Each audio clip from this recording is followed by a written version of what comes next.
Hey, what's up, y'all, and welcome into today's episode of Forte Catholic. It's a good one today. Allison Sullivan was here in studio. We talked about the relaunch of her podcast, which is very exciting for you, very exciting for her, very exciting for everyone here at Forte Catholic, and we'll explain why.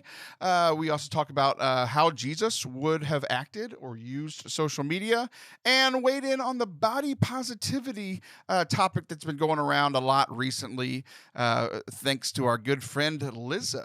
So I hope that you guys enjoy this episode. If you do, please hit that subscribe button, whether you are watching on YouTube or listening on the podcast. We do appreciate that. Also, we haven't gotten a podcast review in a very long time. So if you are listening, especially on Apple Podcasts, right in that app right now, pull up your podcast app, scroll down a little bit, leave 5 stars, and write a 1-2 sentence review. It would do amazing things for us, and we'd love to hear from you. One note for those of you guys watching on YouTube, we had some problems with our camera for the first segment, so it's not as crisp and clean as normal, but don't worry, we are back to our normal selves for the second and third segment. So I hope you guys enjoy today's episode. Peace.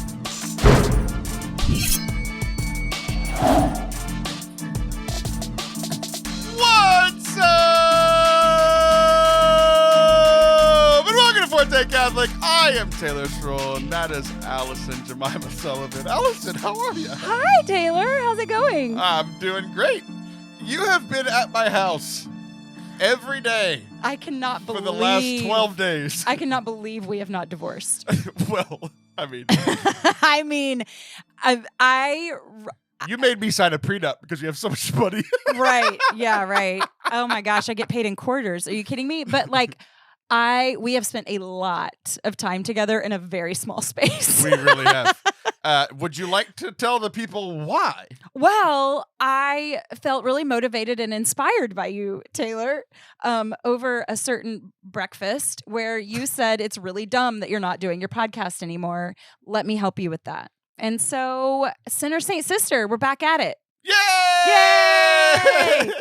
Yeah. So, what happened is that life got really lifey, and then people got really people-y, and it felt like a lot. It was all kind of happening at the same time as COVID and quarantine, and there was something about the world dangling by a string that just made me feel really tired about doing a podcast. And so you and I went to breakfast, and you were like, hey, the things that you hate about a podcast are actually pretty easy for me, and I think that we could do this together. And I'm like, well, good luck. I don't think you knew that it was going to require this much one-on-one time with me. You know what I knew it was going to be a lot of time. You know what I have learned about you that I did not know? Is this going to hurt my feelings? Probably. Ugh, go ahead. Whenever we have talked for years about how, when you've done this show, when you first started, you were really particular about how things went. We've talked for ad nauseum about, your notes and all these things. Mm-hmm.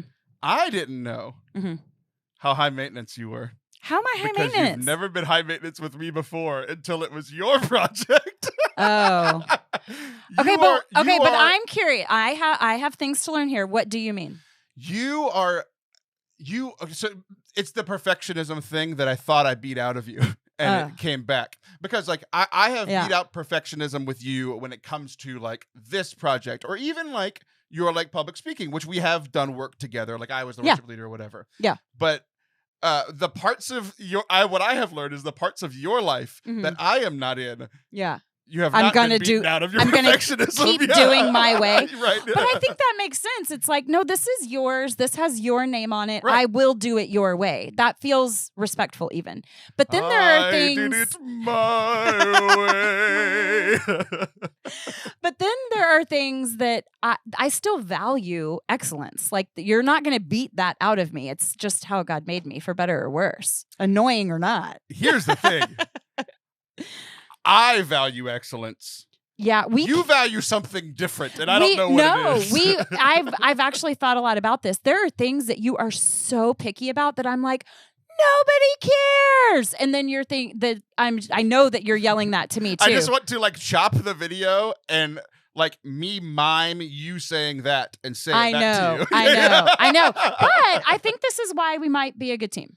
Maybe. We haven't divorced after 12 days. We shall see. We shall see what happens with the show. Marriage. We got divorced almost immediately after we got together. Yeah, but I'm really excited. I love the guests that we have so far. You've done an amazing job really quickly. And so I'm really grateful. We have accomplished so much. Yeah. In the last couple of weeks. Yeah. The show has launched. It launched last week. We with 2 episodes. There's another episode that went out yesterday. Like the show is out. So people need to go follow it. There's one addition to what we've done. I chose to make this more complicated. People used to just hear you. Right. Now they can see you. Yeah. And they can see your guests and they can see your beefy best friend. Please explain that so I don't get in trouble. Oh, oh, that's funny. Yes. So my best friend and I have been best friends since we were 8. And it was like when James Avery charm necklaces were all the rage. And so we had the heart that was split in half where it said B Fry and then Saint End. And so it went together to spell best friend. And so we would call each other B Fry. It's an old school bestie, right? And so we would call each other B Fry, which got shortened to beef, which affectionately became Beefy, Beefinator, Beefaroni, what have you. So, and then talked about ad nauseum earlier. I'm nauseous now. I know it's a little much. But our families refer to each other. We are the beefies. Like the beefies are coming to stay.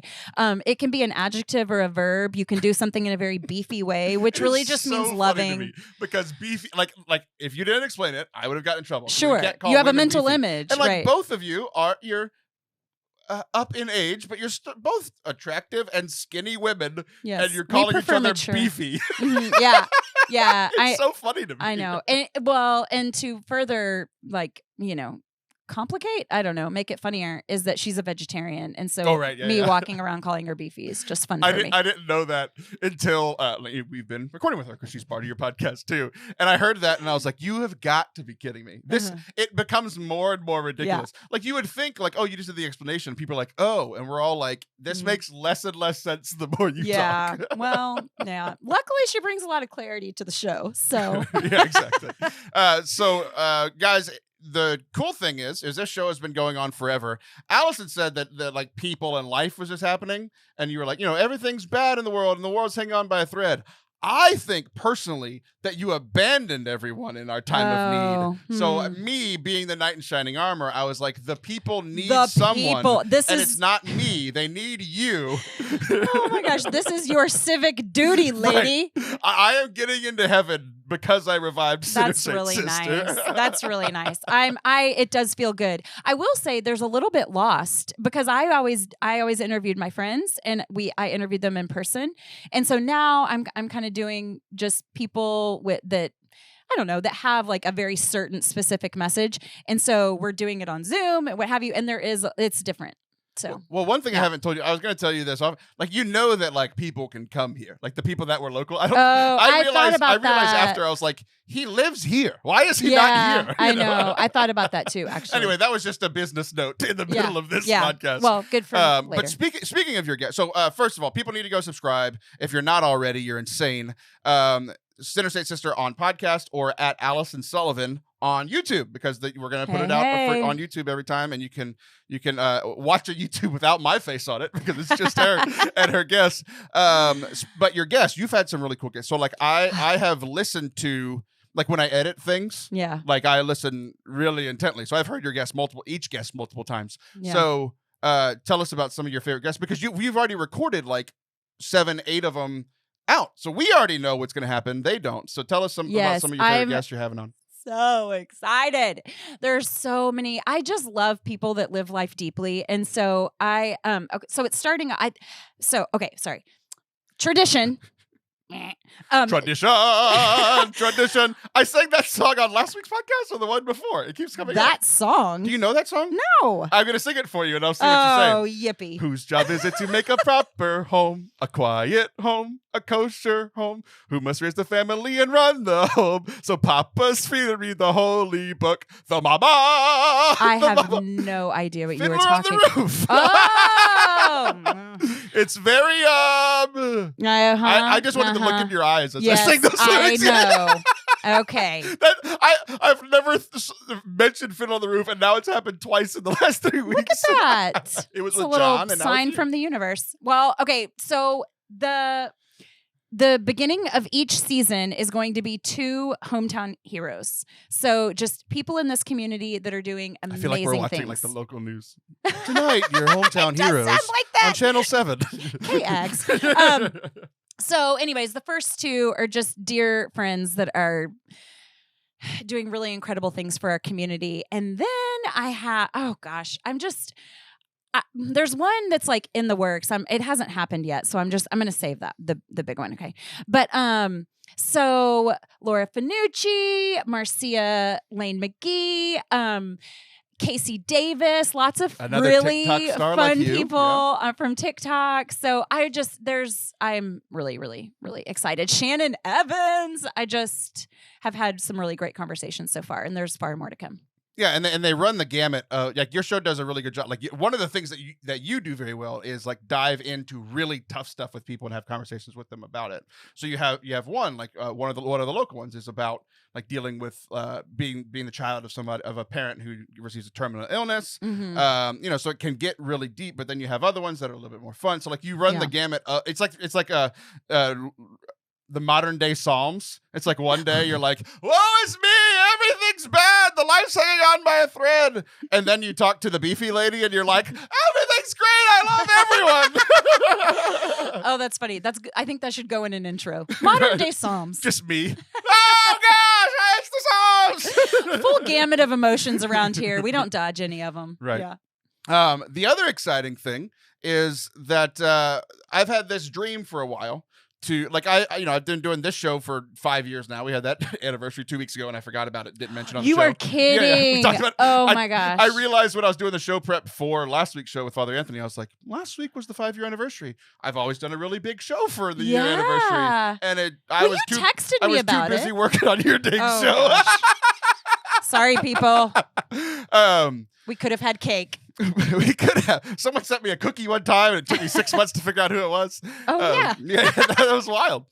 But it's been a dream of mine for forever. I've been doing this show. I've been editing a bunch of other people's shows, but it's been a dream of mine to like start a podcast network. A lot of my favorite, Conan O'Brien has a podcast network where it's just like a bunch of people who are doing very similar things, and they can grow together, right? Where they, grow audiences together. Hopefully, you've been doing this podcast for free for a long time. I did my podcast for free for a long time. Yeah, and it's nice to, the old Bible says it's good to get paid for the work that you do and those sorts of things. So we can all grow together. So Sinner Saint Sister is now a part of the Forte Catholic Podcast Network. Do you regret that decision yet? No, not yet. Not yet. Okay, it's early. It is early.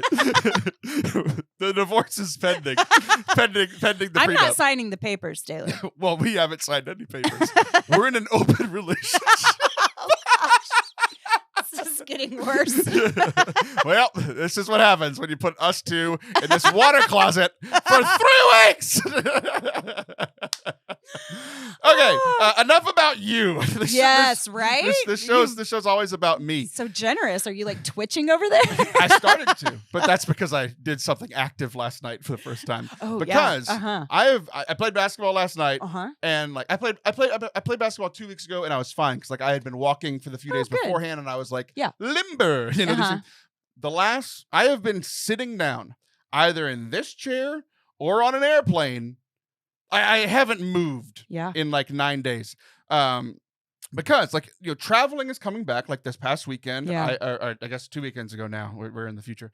But traveling 2 weekends in a row. Yeah. So 2 weeks as you're hearing this, I was in, where was I? Little Rock, Arkansas, doing their diocesan conference. And then, we're breaking the fifth wall. I'm about to leave, and then you'll hear this when I come back. I'm going to the Sioux City Diocese to do music for their diocesan conference. So like anytime that I leave, I have to like pack my weeks with like all the other work, like the editing work and like my show and all the normal stuff. Right. It's packed into like 4 days. Sure. I'm usually traveling on a Monday.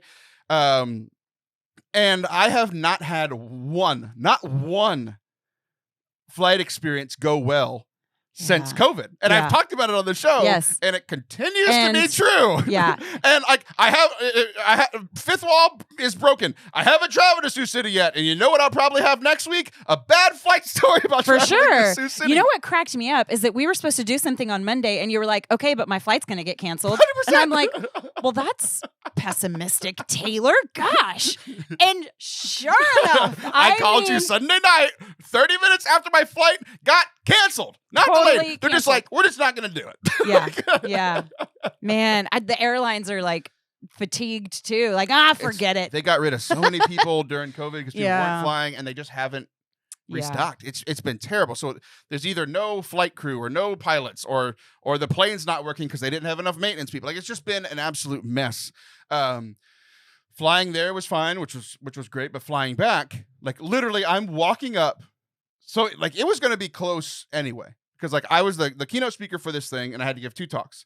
And the last talk, it was going to be the last talk and then mass. Like I had to go to mass early in the morning, like 8:30, because I was having to miss the like conference mass. Yeah, because right. I like literally I had to leave from my talk and go to the airport to make my flight. As I'm walking up, like I use my iPad for notes for my talks. As I'm walking up, I get a push notification from American Airlines. They're like, your flight hadn't been delayed. Like there's not. Yeah. It's been canceled. You're not getting out of here. Surprise. I mean, not surprise. It's almost what they said. I might have embellished a little bit. So I got canceled. So I go up and I give the talk. Talk's been great. It was a great conference. It was one of those things. Like I talked at the beginning of COVID, how rusty I was speaking. It's like I'm back. Like I feel like myself again. I love that feeling. Yeah. It's good. But flight got canceled. The most frustrating thing was like we were trying to launch the podcast and your podcast and it launched 2 days late because my flight got canceled. We were supposed to record a bunch of stuff and I was supposed to be able to edit and none of that stuff happened. Yeah. I sat in an airport all day. Yeah. But you want to know a silver lining in all of this? Always. Because my flight got delayed and because I'm on the cusp of having like status with American Airlines. Okay. Like I'm like right there where like, you know, if you have status, they'll like, if there's they'll upgrade you, right? Mm-hmm. If there's no, like if there are seats open in first class or in business class or the like extra leg room or whatever, they'll upgrade you. My flight got canceled. I flew first class for the first time in my entire life. I felt so fancy. What was it like? I mean, like, first class, all first class Did you get a blanket? No. I sweat when it's 30 degrees outside. No, you probably could have had one. I probably could have, but it was very warm. I freeze. Okay, go ahead. Sorry. Sitting first class, what I realized was all it is flying in seats designed for human beings. Oh. Like, I'm a large human, and like to the point where like it doesn't like. I was big when I was 6% body fat. Right. Like I didn't fit in planes. I'm 6'2". I've got these broad shoulders. Like I have like even my hips, like even now, like all my fat's on my belly. I'm not fat like in the hip region. I don't fit in the seats on airplanes. Like I have to like meander my hips down. Yeah. And then I'm just like stuck. So I flew first class and it was amazing. And then I had to get on my second flight, and it wasn't first class. And that was, It is ruined flying for me. Well, and the juxtaposition of those two things, like one right after the others, like you see the discrepancy. It was tough. So, well, I feel like your show needs a new tagline, which is Taylor and his travel woes. There's lots of travel woes. To be fair, everyone knows this show is just Taylor and his woes. Yeah, a little bit. How's Taylor going to complain today? Right, exactly. Well, we're going to talk about a couple other things throughout the day. Great. To finish the show, we're going to talk about this. There's been a big trend about like positive body image. Okay. We were just talking about my body. So we're going to talk about positive body image and what that looks like. Is it a good thing? Mm-hmm. Is like how it's been trending good? Is it not good? Mm-hmm. And then, but you brought something to the table here today. Did I? You did. When we come back, you would like to talk, you as the TikTok star would like to talk about how Jesus would have used social media. So don't go anywhere. We'll be right back. Pope Paul VI, also known as Pope Paul VI, said, "Modern man listens more willingly to witnesses than to teachers, and if he does listen to teachers, it's because they are witnesses. We are all called to be examples or witnesses to Christ and the world." But what does that actually mean? How do we share our faith without coming across as preachy? How do we overcome the fear of getting something wrong? Well, listen to this show. You know I don't have that fear. So there's another show you can listen to where they get everything right. It is called Ave Explores, with their new Sharing the Faith podcast series, where the host, Katie Prejean McGrady, and her special guests this season, Gloria Purvis, Father Blake Britton, Chris Paget, who I just spent this weekend with, Mallory Smythe, and so much more. They'll explore how to evangelize in personal, engaging, and truthful ways. So head over to the Ave Explores podcast, wherever you listen to podcasts, to listen and subscribe today. Welcome back to Forte Catholic. I am Taylor Stroll, and that is Allison Sullivan, who actually told me in a meeting that we had. All my other co-hosts are just like, they just want to show up. Oh. And they want me to run everything, and they just want to like respond to stuff. They're all busy, or they don't, well, the two guys are busy. Liv just doesn't have thoughts. So Not so. It's, Liv. You know it's okay, though? I got you, girl. She doesn't listen to the show, so it doesn't matter. One of the few that doesn't. So you were like, you were Matt, like not Matt. You were like, I was not. You were like, you wanted to be more a part of the like preparation of the show. And I didn't know that. And because of the three other people being extremely lazy, I just pushed that onto you too. Okay, hold on. To be fair, what I meant when I said that was, would it make a better show if people were talking about things that they were interested in or cared about? And so it was more of just a suggestion that might work for all of us, because what I do when and you were wrong, and because I was the other wrong three don't because want them. no one else wants to do that. They're like, dude, it's your show. You're lucky to have me. It's not even which about is true. it being my show. It's they don't want to do any work. You know what? Father Anthony was in that meeting. You know what I made Father Anthony do his next episode? I made him prep a segment. There's one segment ever that he has prepped, and I made him do it. But I love my fellow co-hosts, and I do see how if you were like, kind of gave us an assignment, it feels like homework, and it's like, it's your show. So I see it both ways. But my suggestion was just, I think that it would be really great content if people were like, hey, I think this is important, or so hey, I think we should. Think it's good content. No, I'm just saying, to get the most out of your people, what if we like, and I really do, I do feel sensitive to people's like hectic lives and chaotic schedules and lengthy to-do lists. I really do. And I don't want to add to that. But like, what if one day, they just sent you a list with 10 things on it that was just like, hey, I think these things are cool. Or I think, this happening in the world, would be interesting, or make a good segment. I have to say, there is one co-host. Mm-hmm. There is one co-host that constantly sends me things that they want to talk about. Mm-hmm. It's John. And he only sends things that he knows that I will not talk about publicly. So to be fair, John does send things, joke, but they're not actual ideas, because he picks the things that he knows that I'm not touching. It's like with a form pole. of heckling. Right. Like, hey, so let's do this. Just in case John's like, I have ideas. No, you don't. You just want to make me uncomfortable. Yeah. Okay, so let's try this. Okay. Maybe it'll be the first good content we've put out in the last 3 years since we've had co-hosts. Okay. Because apparently it sucked for the last 3 years. That's exactly what I said. Go back and listen. So, okay, I had this idea because you have me like on camera now and starting this YouTube and what have you. And so I was asked, and these things, I'm not good at this type of stuff. I'm not good at the promotion, which, by the way, we haven't even gotten there yet. I'm going to really annoy you when it comes to all of that.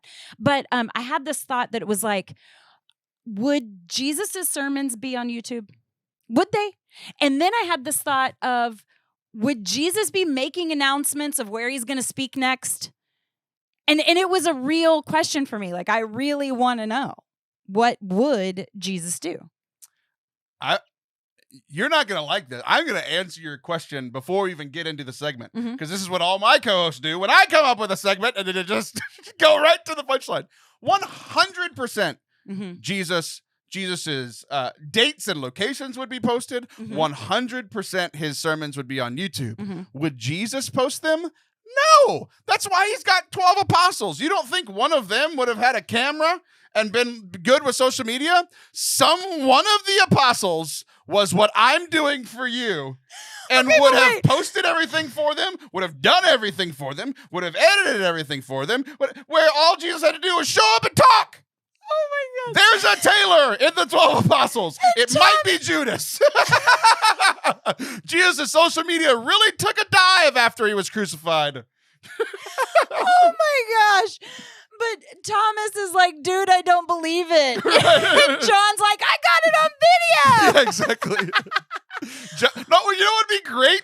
Oh my gosh. Is seeing all of their social medias. Like, we would see Jesus from all the different perspectives. Like John's social media would only be posting Jesus praying or healing people. Mm-hmm. Like Mark's would just be a short and flippant tweet because he gets right to the point. Yeah. Jesus said words. Oh my gosh. Tweet. This is fantastic. Okay, well, guess what, Taylor? What? Guess. Okay. I agree with you. Good. I agree with you because I think, okay, so what bothers me about social media is that it's really lifey and really people-y. Okay, those are the words we're going with. She's name this episode. Published artist, everyone. Published author. Okay, but so social media. I mean, I threaten to quit every other day. You know, it's so. You and Liv both threatened to quit social media, which is why Taylor has gotten all the passwords for everything, so that your life can't die. You know my life. You know my entire life. But anyways. I threaten to quit all the time, every day, because there's so many people doing people things. And Jesus is like, right. Like, that's exactly where I'm going to be. I'm going to be right thick in the middle. I want to go where the people are. Yes. Speaking of where the people are, okay, I'm going to... Oh my gosh, Jesus in modern times would be like Ariel. He's like, what is this fork? Wow. I love this is fantastic. Like me not knowing what you're going to say. This is great. I wish let me do more segments more often. What? Who said that? That was rude. I heard that. Okay, but okay, so anyways, I think that Jesus never dodged complication. So it's like, is social media complicated? Yeah. Are people There was the one time misbehaving? Yes, but I don't care about people misbehaving and I don't care that it's complicated. I'm in it. Jesus dodged complication once. Remember that story where they're trying to stone him, and then he just like an NFL running back just like weaves in and out of them and escapes? He's like, yeah. He's like, well, and they tried to make him king, and he escaped then too. Okay, so but speaking of like where the people are, okay, so where the people was the marketplace. Okay, right? Like that was... Oh, I thought we were talking about social media. I was like, Facebook? That place sucks. Okay, but I think it could be argued that social media is the modern day marketplace. And of all of his parables, I think that there were like 155 or something. Sure. You're going to get you're going to get really mad emails about this. But let's say that there were 155 parables, like 144 of them were in the marketplace or like about the marketplace. So I think that Jesus is like, I'm going to go where the people are. If that's not the marketplace, it just keeps playing the song in my head. Yeah, right. Oh, I got this wrong. I just looked. Hold on, I just looked. He had like 152 public appearances that were mentioned in the Bible, and like 130 of them were in the marketplace. Parables, there are like 55 or something, and like 44. So I got those numbers wrong a little bit. That sounds like a lot. Yeah. Okay, well, now you know. So I glanced at a note. But anyways, the parables, there's like 55 and 44 were in the marketplace. So, but, you know, I think that there are things that Jesus would do. So would he be there thick in the middle of it? Yes. I think we both agree with that. Yes. But I think that there are definitely things that he would and would not do. For example, I don't think that Jesus would be blocking people. You know, like we tend to just kind of want to hear the things that make me a little more comfortable. You know, I want to disassociate from people who make me uncomfortable or who don't represent me well. I'm going to block that. I don't think Jesus would do a lot of blocking. Do you think Jesus is... Because like the people that you would think he might block would be like the Pharisees, the Sadducees. Sure. Do you think he would have changed his mind after they killed him or not? Would No. he change his stance? No, I don't think Jesus gives up. But can you imagine the Pharisees' comments on his posts? Oh, wow. I mean, I know what you're trying to do, and you're trying to be like, oh, if Jesus would have done these things, then we shouldn't either. And Allison, you know how satisfying it is to block someone? It is so good. You know what's even better? I'm not Jesus. I'm not going to quit blocking people. You know what's people. even better? Muting people. Oh, how does that work? They think you're still hear friends. Them. Like, they can say all the vitriol they want, and they think that they're getting to you, and you just don't see it. Because they're muted. Yeah, I kind of want them to know I don't see it, though. I don't know. There are many people. I want them to think that they live inside my head rent free, and I want them to know right now, I haven't thought about you in 3 years. Now, sometimes I do need a little healthy break, and so I don't want to unfriend anyone. I don't want to block anyone. I just kind of need some space, you know. I also don't think that Jesus would be posting like really trite things. I don't think Jesus would be annoying with his social media. I don't know. Here's the thing. I've pointed out on this show a bunch that Jesus was a lot more sarcastic than people think. Oh, yeah, like agreed. A lot of people in ministry are like, oh, sarcasm means ripping of the flesh. I'm like, it also means being hilarious with your friends. So like Jesus was pretty sarcastic, like the brood of vipers things, and the even with like the woman at the well. It's like, you're right. You don't have a husband. You have 5. Boom! Like, that's a tweet. You know, like, I don't know. Jesus was a little bit more feisty than I think we give him credit. I mean, think about him saying, how much longer must I endure you people? Right, yeah. I mean, that's a great moment. Right. You know what I picture? I picture the emoji with the straight eyes and then the straight mouth. Like, I picture that emoji. For everyone just listening, we both just did that emoji with our faces. But it's like the straight line mouth. Like, I'm so unamused. How much longer must I endure you people? Right, exactly. Yeah, no. So sarcasm, I don't think that he would be annoying. However, I think that he would keep a lot of things private. You know, I think that we are so... Close friends? Yes. Like close friend stories. Yes. Well, and just things that are sacred. Like, no, that's just really important. That's not for everyone. Because I think that we tend to take our online community and like make them our real community when there are real people in our lives that we cry with, that know our hearts. And so that conflation, I think, can be a little detrimental. Like, if you're looking to social media to validate you and to give you, I don't know. I think there can be some missteps there. It's a little misguided. It's interesting because there were definitely moments in the Gospels, it happened a lot, where Jesus would be talking to a bunch of people, and then he, especially like with the parables, like you were saying, he would go do the parables. A lot of people wouldn't understand them. And then he would go just with the 12 and he would explain them to them. Right. So there was all these private moments. But what's interesting is we know that. So like they wrote about it later. So we found out after his life a lot of those private moments. But you're right. Like, he did have like private moments with people in person, just them, where he got to explain things and just be like brothers with those people. Yeah. Well, I don't know. Okay, so what emojis do you think would be? You know how you can have the most commonly used? Yes, pull yours up, please. No! Pull yours up. No! I want to see your... Okay. It's going to be praying hands and heart eyes. No, please pull them up. Okay, all right. Everyone knows my top one. Everybody that is... How do I do this? Go to text message and just go like you're like, I pulled up your text. Okay. And then it's those right here. Okay. So... If you're... mine are great! Everyone online knows mine. But I don't know if you're online enough or care about my social media enough to know mine. Everybody knows my number one. Do you want me to guess? I do. Okay. Oh, gosh. Okay. It's the laughing, crying cat emoji. Oh, I did know that. That is my I did emoji. know that. No one else is allowed to use it. Okay, so I have a heart first. You have a red heart next to a green heart. Why is it Christmas? Well, it goes like this. It goes because that's Broncos, the mighty Broncos. Okay, that makes sense. Those are our school colors. Okay, look. So red heart, and then laugh, cry. Right. I mean, there's no tears there, but you get the idea.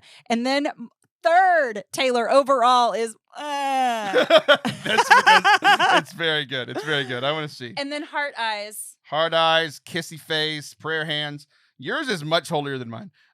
You also have... Oh, Taylor's got the arm. The strong arm. Taylor's got strong arm. You have the like pound it hand, but it's black. Yeah.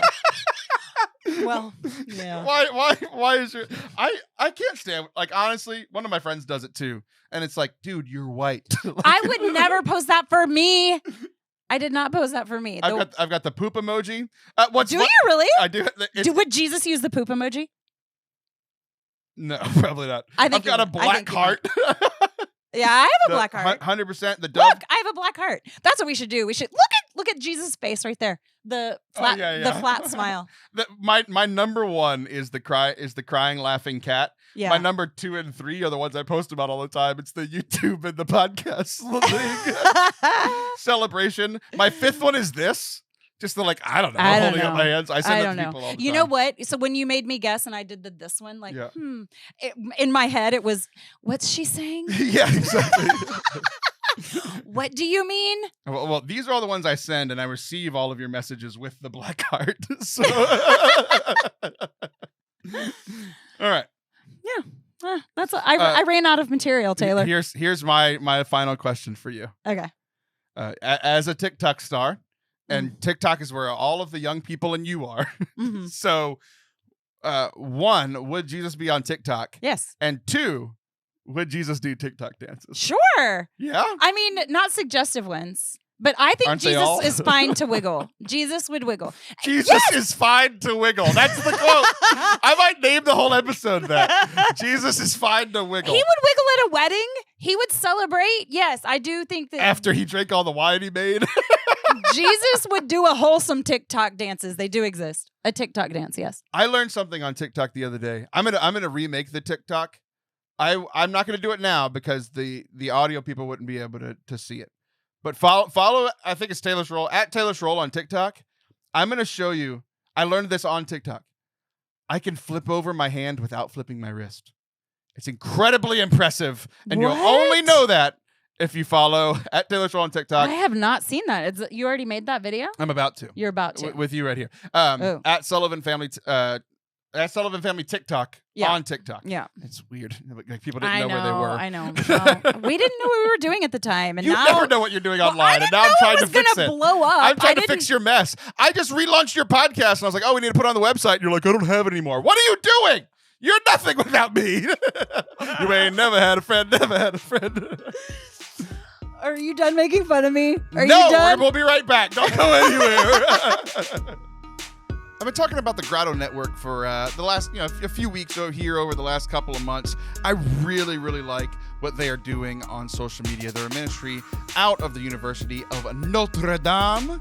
They're a platform that shares stories to inspire our generation of Catholics, whether you are fallen away or a daily mass goer. They also provide content that will help you navigate your crazy life.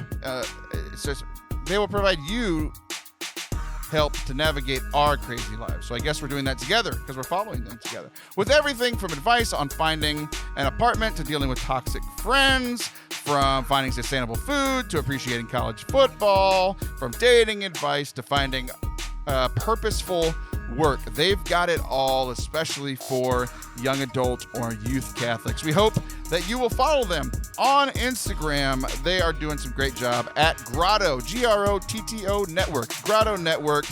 Follow them, tag them, share it with your friends. Do the things. Welcome back to Forte Catholic. I would like to regain control of the show. As fun as I love playing up. I'm actually best when I'm playing off of other people. Uh-huh. And I have to do all the work all the time. Yeah. So I like this. I like this. Yeah. You don't have any problem, by the way, just letting somebody fill in blanks. You're like, I will sit here until you think of something. If you are hosting a segment, you are just fine to cross your arms and wait.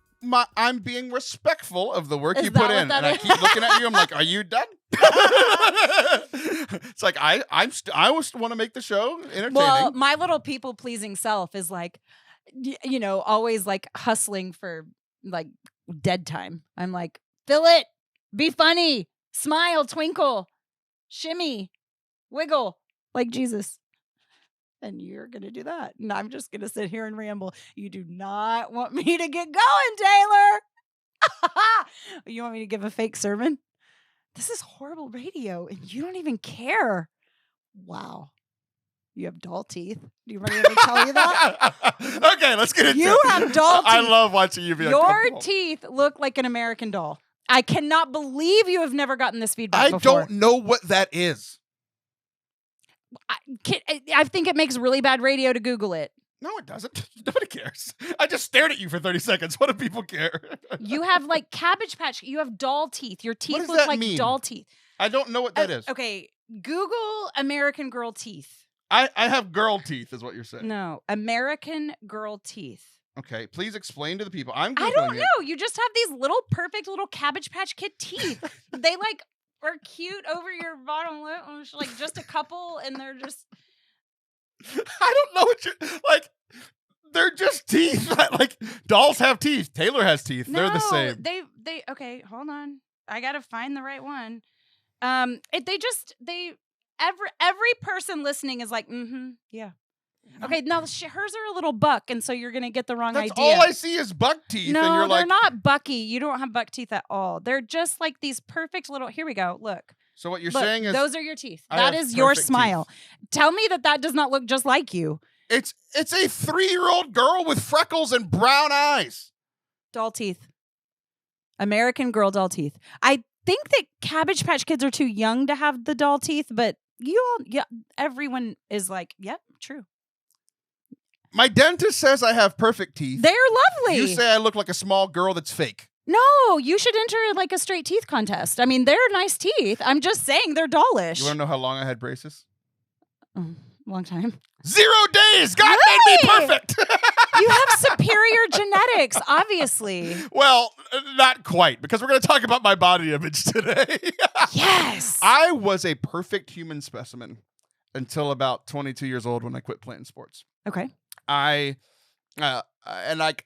not, it's a little bit of pride, but it's not just pride. Mm-hmm. I think I've said this on the show before, but it was a long time ago because I don't like to brag.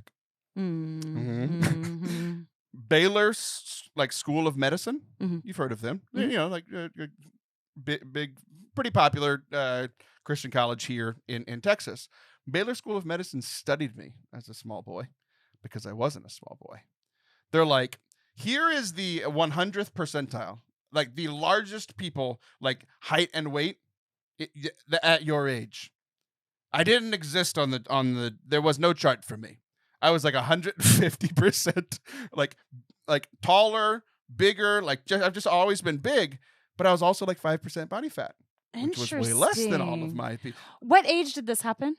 So this was all growing up. So like from when I was poked and prodded from when I was like 6, 7 until like teenager. Get out of here. I was perfect. Now, did this have anything to do? Is this TMI? I don't know. Did this have anything to do with puberty? Or it was just like from? No, because it was like before and after, right? Okay. Like I've just always been okay a large human being. So were there any like conclusive things that happened with this study, or they just were curious 100%. about They you? were prophets. They were like, he's going to be perfect until he stops moving, gets married and gets a job, and then he'll become fat and have body image issues. I'm not trying to be mean. This was not a condition. No. It's just superiority. I'm just better than everyone. Used to be. Until 10 years ago, I was better than everyone in my life. Okay, perfect. And I thought that too until about 10 years ago. Right. Good. The Lord needed to bring you right on down. But it was to the point where like my pride did get to me, right? So where it became a famous story in my church, which was embarrassing. And I was like big in a youth group, and I came back as a youth minister. It was always a popular story where when I was in like high school and helping out with like junior high summer camp, I would like walk around like flexing my abs. Mm-hmm. Like not just walking around. Like I didn't really need to. I would walk around like flexing my abs, especially when like girls were walking by. Sure. Right. As one does. To where a kid who I ended up being his confirmation sponsor. They do the little thing at the end of church camp, which is pretty popular, where they're like, one kid they all mock one of the counselors. Mm-hmm. What he did was he went and like kind of like was like shoulders down. He was kind of a little chubby kid at the time. He's great looking now. He's junior high. Everybody's kind of awkward. And he goes up and he like takes his thumb, puts it in his mouth, and blows like. Oh my gosh. Blows himself up and starts flexing his abs and then rips his shirt off. Oh my and gosh. That was the moment where I'm like, I might need to learn about this humility thing. Oh, yeah. If this is like what defines me and everybody knows who this kid is talking about. Right, exactly. Oh, yeah. I don't know if he listens. We'll find out. Yeah. Okay, but you weren't just, you were an incredible athlete. Right. So it wasn't just something to look at, but you were like physically stronger. I'm not just a piece of meat, ladies. Although there's a lot, I could feed a lot more people now. Don't you know, it's like, oh, that body looks nice, but yours was like very functional. It was, you were strong. And now, flash forward 10 years, my body is not functional. I can't walk without pulling a hamstring because I broke myself through all of the sports stuff. And I have gained, 70 pounds from when I was 6% body fat, and now I'm more fat than body, So things have changed over the last 10 years. And I talked to Liv about this maybe about half a year ago, where it's like, because she had, big struggles with her weight and she's lost a ton. And now we're on opposite tracks. Like I was skinny and good looking and now I'm chubby, and she was chubby and now she's skinny and good looking. So it's like we've done this opposite thing. But it's like, it is frustrating because I know, like I had it. Like I know what it takes. I know that it takes working out and eating well, but like I'm busy. I have a family. I have, slaving over your show and slaving over this show and everybody else's show. Like I talked about earlier in the first segment, like I sit a lot, and like it gets to the end of the day and like I work till 11 o'clock. I started work at 9 o'clock in the morning yesterday. I finished at 11:30 and maybe took like 2 hours off in the middle of the day. Like I didn't have a ton of time to like move and all these things, right? To where I have gained a ton of weight. I'm not happy about it, primarily because I know what I could look like. I know that like health-wise, it's looks, it's how I feel, it's energy, it's like, like the bigger I've gotten, the more like, heart rate issues and like cholesterol issues and like health stuff that can lead to stuff later on. And it's like, I know I need to lose weight, and I've tried a bunch of times. And like, it's not that I don't want to say I can't, because I know that I can, but like practically I can't, or I haven't been able to, because I've tried for years. And it's this weird thing where it's like, I'm happy. It's not like it ruins my life, but I know that it's not good for me. I'm not thrilled whenever I see how much weight I'm gaining.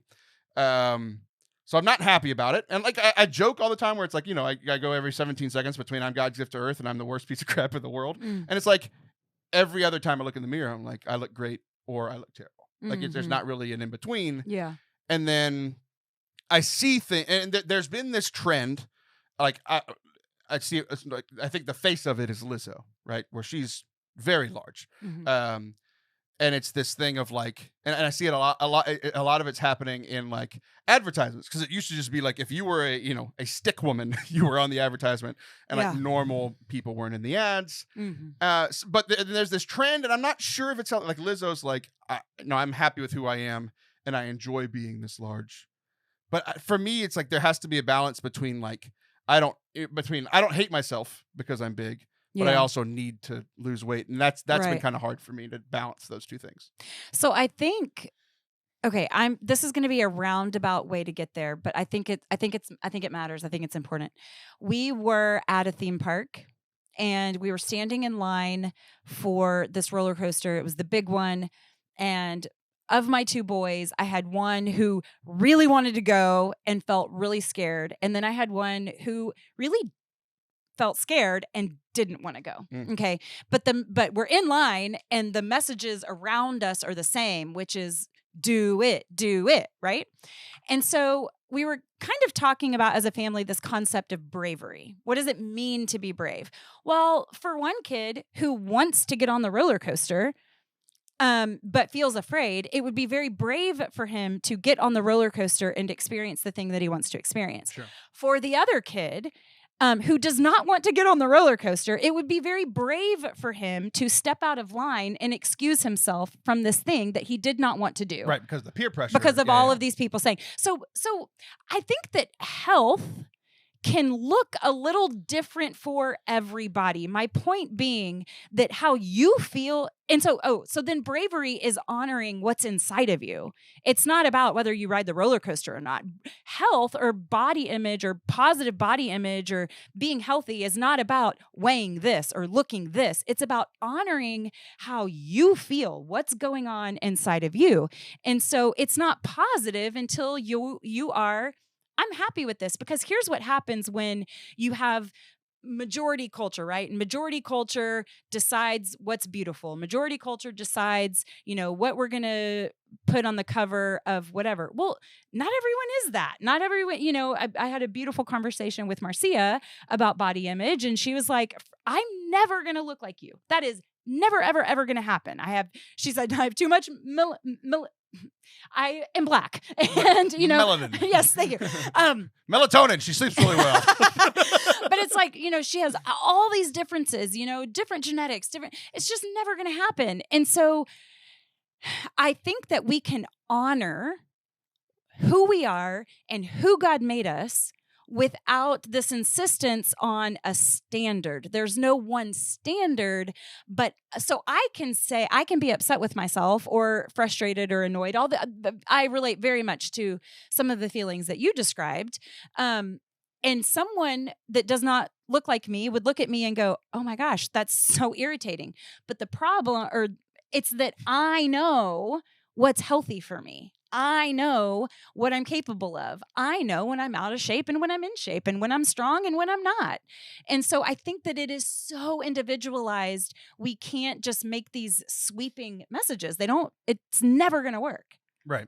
And it's interesting because like there's been a healthy part of the trend where like, I think it was, I forget what it was, L'Oreal, or it was one of the you remember who it was? Dove started using, yeah. So Dove did a big campaign. We studied it in college, and they've been doing it more and more and more since, where it is like a bunch of mostly healthy looking women, but normal. That are all shapes and sizes, yes. And it's normal, right? So I think we have come a long way positively in that, but I think like the Lizzo pushing, I can eat whatever I want and do whatever I want, and I can be as big as I am. Yeah. And there's nothing you can do about it, and I'm going to be happy, and I'm going to promote this for other people. I think that's where it can get dangerous, right? Because that is unhealthy physically. Mm-hmm. Like, I'm happy she's happy with who she is mentally, right? So I think there are these two different parts where it's like everything's connected. We all know that. The spiritual life, mental life, physical life, all that stuff's connected. And I think we want to be both mentally healthy and physically healthy, where the mental health, I guess, in this part where it's like I'm happy in the body that I am in at all times, whether I'm 225 pounds or 275 pounds, which I've been for a long time. I need to be happy with who I am, but also it's been a huge part of who I am for forever, the competition thing. It's I'm happy, but I'm also, there's a part of me that's not happy, but that drives me to be better, right? And I think that part is being able to hold those two things cognitively at the same time is healthy. Okay, so what I hear you talking about is this disconnection. We live so disconnected. We have our mind and our body and our spirit, and we will dive deep into one area, and they're never all in harmony. When the truth of the matter is that my soul and my heart and my mind is very much connected to this flesh and blood body, right. And it's in times where I'm seeking stillness and calmness and moving my body all at the same time that I'm truly the most appreciative of all aspects. Mm-hmm. And for me, that's carving out space to do yoga. That's carving out space to think and to stretch it's just everything coming together all at the same time. And living disconnected, it's I dive deep into my emotions in this scenario. I dive deep into my cognition in this scenario, and then ignore my body altogether. And there's lots of reasons for that. Hatred is certainly one of them. We feel overwhelmed by it. We don't feel like there's anything we can do about it. And so I wipe my hands of it. I'm not going to do it. I'm going to keep working. I'm going to stay at my to-do list and never address it. Right. I think the hardest part for me, because the before you're a few minutes ago, you were talking about comparing yourself to other people. That's not actually my biggest problem. Mm-hmm. The thing that gets me the most depressed about my weight is seeing old pictures of your me. former self. Yeah. Right. Because I see I know that my body can look like that. Yeah.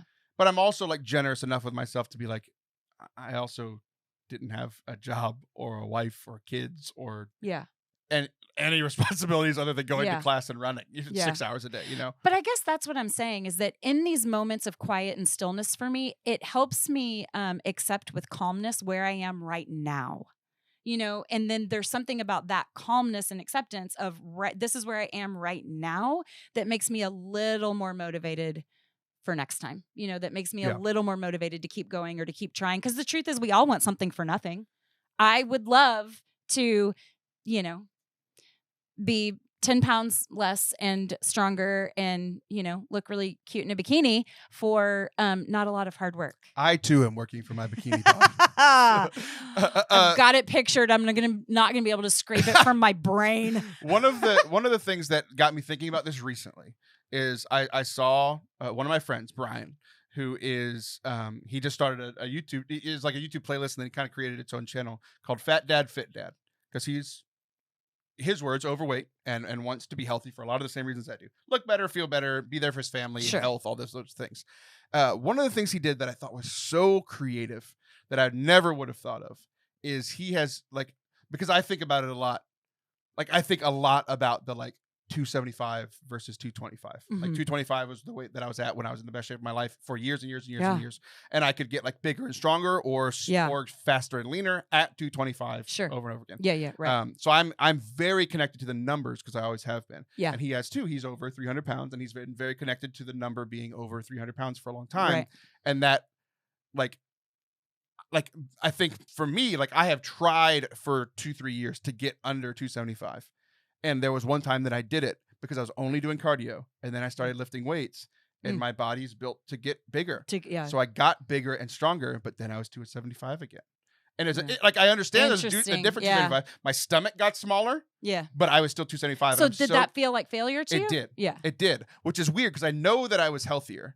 Yeah. But it's still so connected to the number. The thing that he did that I found was so fascinating as he started this journey to lose weight, he's using Noom and working out and eating better and all these sorts of things.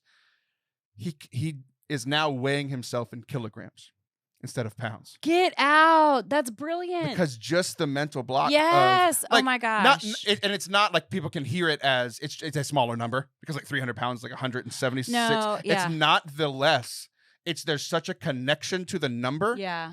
That now all he sees and all he's tracking is it going up or down? Right. Not am I under 300 pounds? Gosh, am I under so 275? Good. And I would never be able to do that math fast enough. Even if I did know the formula to get it to pounds. I'm just no, I was even trying to think. I was like, how heavy is he today? Trying to figure it out. Yeah. Because even I'm connected to the number, even if it's for somebody else, and I couldn't do it. And I'm like, this is awesome, So that is brilliant. That little mental trick and not being connected to the number, because ultimately, if I'm connected to the number and I'm losing weight, but then also gaining muscle, it's not really about, then that is kind of a vain thing, right? But that gets right back around to what we were talking about in the beginning. It's a horrible metric, because the metric should be, am I satisfied with how I feel? Am I healthier? Am I more powerful than I was before? I love that trick. Story of my life. It's really always good. Satisfied and never satisfied. Somehow always about all things at all times. Including this show. And so that's the end. Woo! Allison, we did it. We did it. We're about to go record another episode of your show. So Let's again, do it. Everybody go follow it. Sinner Saint Sister Podcast at Allison Sullivan on YouTube, or Sinner Saint Sister wherever you listen to podcasts. Very soon, we're working on it in the background. We'll have it as a network on Apple Podcasts. It'll be really easy to find. So you guys go check it out. Thanks so much. I'll be back next week. See ya.